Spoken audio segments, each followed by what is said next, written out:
नमस्कार, मैं स्वतंत्र कुमार और आप सभी का स्वागत करता हूं आपके अपने चैनल शॉर्ट हैंड टीम पर। तो दोस्तों, आज के इस वीडियो में दैनिक जागरण के संपादकीय से 458 शब्दों के डिक्टेशन को हम लोग लेने वाले हैं। इसे हम 3 अलग अलग स्पीड में लेंगे।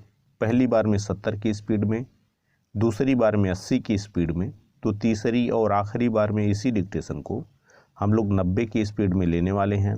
अगर आपको इस डिक्टेशन के PDF की ज़रूरत है तो आप हमारे टेलीग्राम ग्रुप को ज्वाइन कर सकते हैं। ग्रुप का लिंक इसी वीडियो के ठीक नीचे डिस्क्रिप्शन बॉक्स में आपको मिल जाएगा।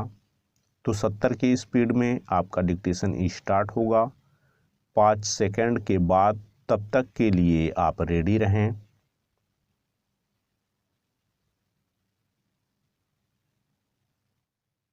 स्टार्ट। जैसी आशंका थी वैसा ही हुआ। संसद के बजट सत्र के दूसरे चरण की शुरुआत हंगामे से हुई। कांग्रेस और अन्य विपक्षी दलों ने अदाड़ी मामले की जांच संयुक्त संसदीय समिति यानी JPC से कराने की मांग को लेकर संसद नहीं चलने दी। कांग्रेस ने इस मांग को लेकर कई शहरों में प्रदर्शन भी किया। इन शहरों में जयपुर भी शामिल है। बहुत दिन नहीं हुए जब जयपुर में आयोजित निवेशक सम्मेलन में अदाड़ी समूह के प्रमुख गौतम अदाड़ी ने भागीदारी की थी और राजस्थान में 60,000 करोड़ रुपए के निवेश की घोषणा की थी।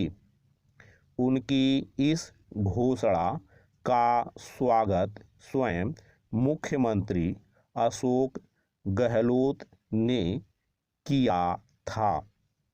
यदि कांग्रेस को अदाड़ी समूह से इतनी ही परेशानी है तो फिर क्या उसके लिए यह उचित नहीं होगा कि वह अपने शासन वाले राज्यों से उसे बाहर करे।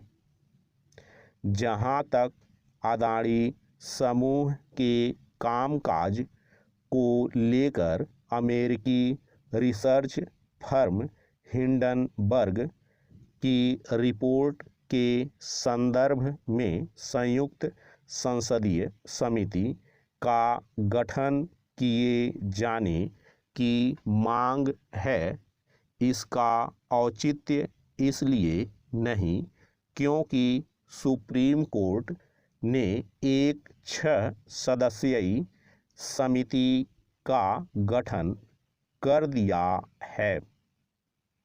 इस समिति की अध्यक्षता सुप्रीम कोर्ट के पूर्व न्यायाधीश कर रहे हैं।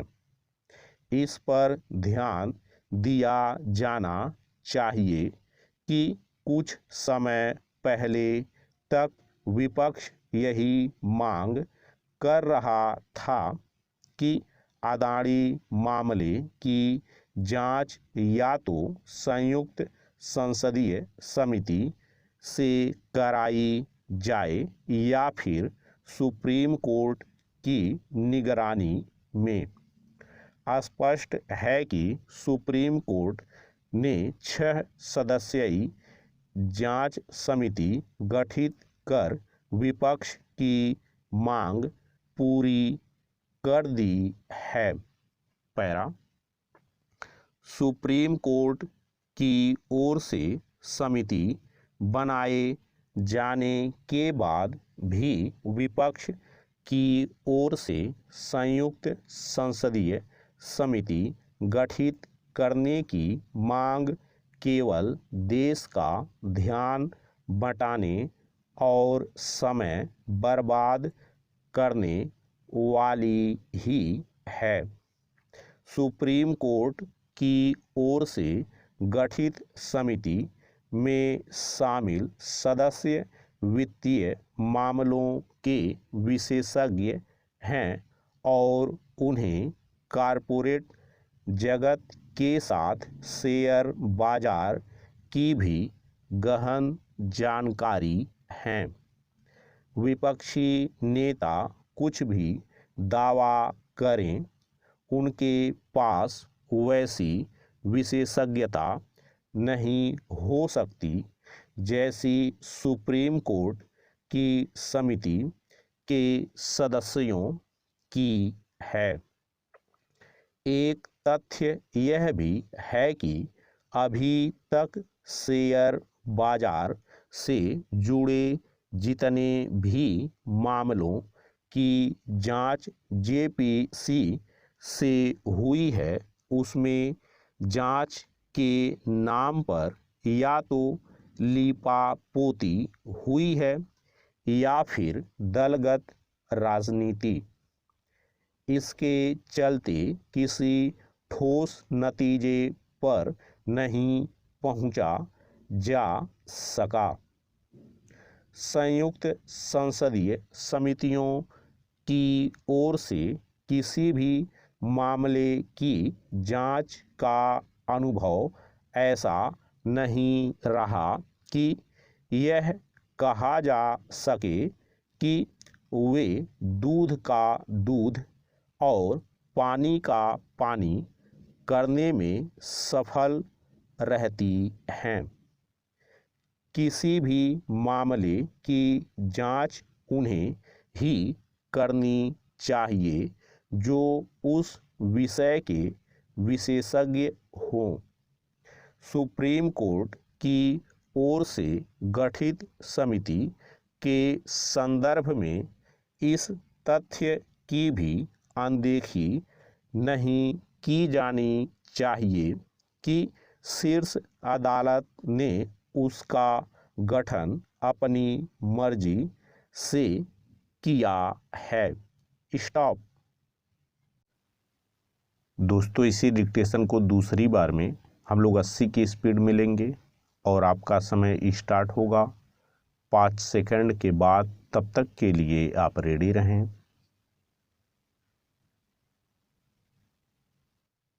स्टार्ट। जैसी आशंका थी वैसा ही हुआ। संसद के बजट सत्र के दूसरे चरण की शुरुआत हंगामे से हुई। कांग्रेस और अन्य विपक्षी दलों ने अदानी मामले की जांच संयुक्त संसदीय समिति यानी जेपीसी से कराने की मांग को लेकर संसद नहीं चलने दी। कांग्रेस ने इस मांग को लेकर कई शहरों में प्रदर्शन भी किया। इन शहरों में जयपुर भी शामिल है। बहुत दिन नहीं हुए जब जयपुर में आयोजित निवेशक सम्मेलन में अदानी समूह के प्रमुख गौतम अदानी ने भागीदारी की थी और राजस्थान में 60,000 करोड़ रुपए के निवेश की घोषणा की थी। उनकी इस घोषणा का स्वागत स्वयं मुख्यमंत्री अशोक गहलोत ने किया था। यदि कांग्रेस को अदानी समूह से इतनी ही परेशानी है तो फिर क्या उसके लिए यह उचित नहीं होगा कि वह अपने शासन वाले राज्यों से उसे बाहर करे। जहां तक अदानी समूह के कामकाज को लेकर अमेरिकी रिसर्च फर्म हिंडनबर्ग की रिपोर्ट के संदर्भ में संयुक्त संसदीय समिति का गठन किए जाने की मांग है। इसका औचित्य इसलिए नहीं क्योंकि सुप्रीम कोर्ट ने एक 6 सदस्यीय समिति का गठन कर दिया है।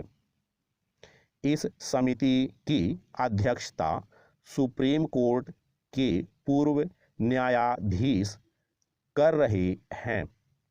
इस पर ध्यान दिया जाना चाहिए कि कुछ समय पहले तक विपक्ष यही मांग कर रहा था कि अदानी मामले की जांच या तो संयुक्त संसदीय समिति से कराई जाए या फिर सुप्रीम कोर्ट की निगरानी में।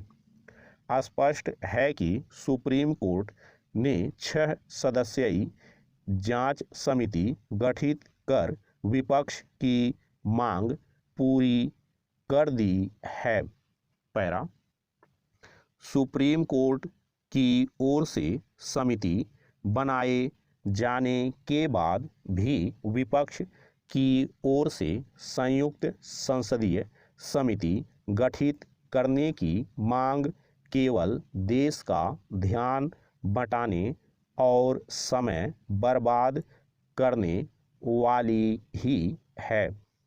सुप्रीम कोर्ट की ओर से गठित समिति में शामिल सदस्य वित्तीय मामलों के विशेषज्ञ हैं और उन्हें कॉरपोरेट जगत के साथ शेयर बाजार की भी गहन जानकारी है। विपक्षी नेता कुछ भी दावा करें, उनके पास वैसी विशेषज्ञता नहीं हो सकती जैसी सुप्रीम कोर्ट की समिति के सदस्यों की है। एक तथ्य यह भी है कि अभी तक शेयर बाजार से जुड़े जितने भी मामलों की जांच जेपीसी से हुई है, उसमें जांच के नाम पर या तो लीपापोती हुई है या फिर दलगत राजनीति। इसके चलते किसी ठोस नतीजे पर नहीं पहुंचा जा सका। संयुक्त संसदीय समितियों की ओर से किसी भी मामले की जांच का अनुभव ऐसा नहीं रहा कि यह कहा जा सके कि वे दूध का दूध और पानी का पानी करने में सफल रहती हैं। किसी भी मामले की जांच उन्हें ही करनी चाहिए जो उस विषय के विशेषज्ञ हों। सुप्रीम कोर्ट की ओर से गठित समिति के संदर्भ में इस तथ्य की भी अनदेखी नहीं की जानी चाहिए कि शीर्ष अदालत ने उसका गठन अपनी मर्जी से किया है। स्टॉप। दोस्तों, तीसरी और आखिरी बार में इसी डिक्टेशन को हम लोग 90 की स्पीड में लेंगे और आपका समय स्टार्ट होगा 5 सेकंड के बाद। तब तक के लिए आप रेडी रहें।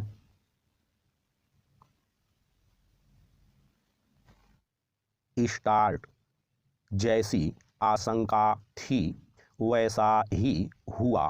संसद के बजट सत्र के दूसरे चरण की शुरुआत हंगामे से हुई। कांग्रेस और अन्य विपक्षी दलों ने अदानी मामले की जांच संयुक्त संसदीय समिति यानी जेपीसी से कराने की मांग को लेकर संसद नहीं चलने दी। कांग्रेस ने इस मांग को लेकर कई शहरों में प्रदर्शन भी किया। इन शहरों में जयपुर भी शामिल है। बहुत दिन नहीं हुए जब जयपुर में आयोजित निवेशक सम्मेलन में अदानी समूह के प्रमुख गौतम अदानी ने भागीदारी की थी और राजस्थान में 60,000 करोड़ रुपए के निवेश की घोषणा की थी। उनकी इस घोषणा का स्वागत स्वयं मुख्यमंत्री अशोक गहलोत ने किया था। यदि कांग्रेस को अदानी समूह से इतनी ही परेशानी है तो फिर क्या उसके लिए यह उचित नहीं होगा कि वह अपने शासन वाले राज्यों से उसे बाहर करे।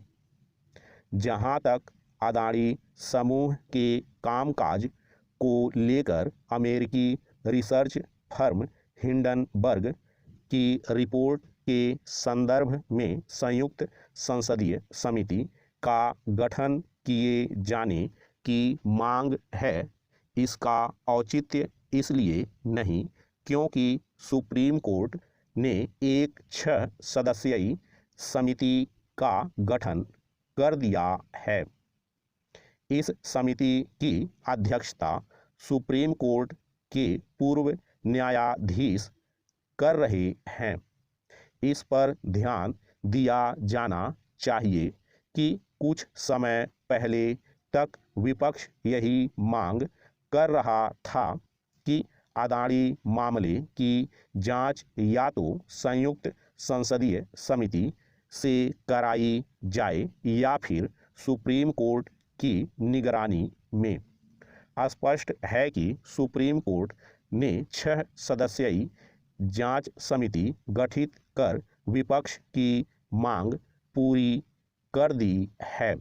पैरा सुप्रीम कोर्ट की ओर से समिति बनाए जाने के बाद भी विपक्ष की ओर से संयुक्त संसदीय समिति गठित करने की मांग केवल देश का ध्यान बटाने और समय बर्बाद करने वाली ही है।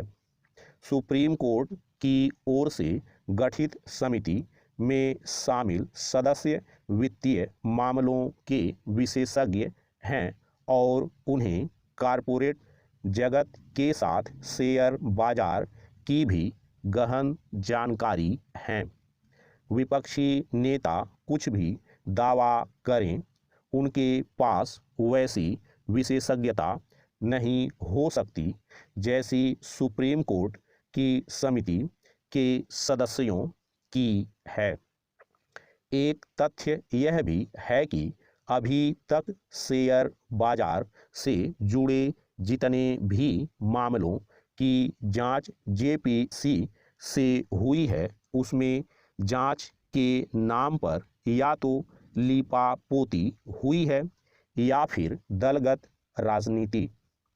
इसके चलते किसी ठोस नतीजे पर नहीं पहुंचा जा सका।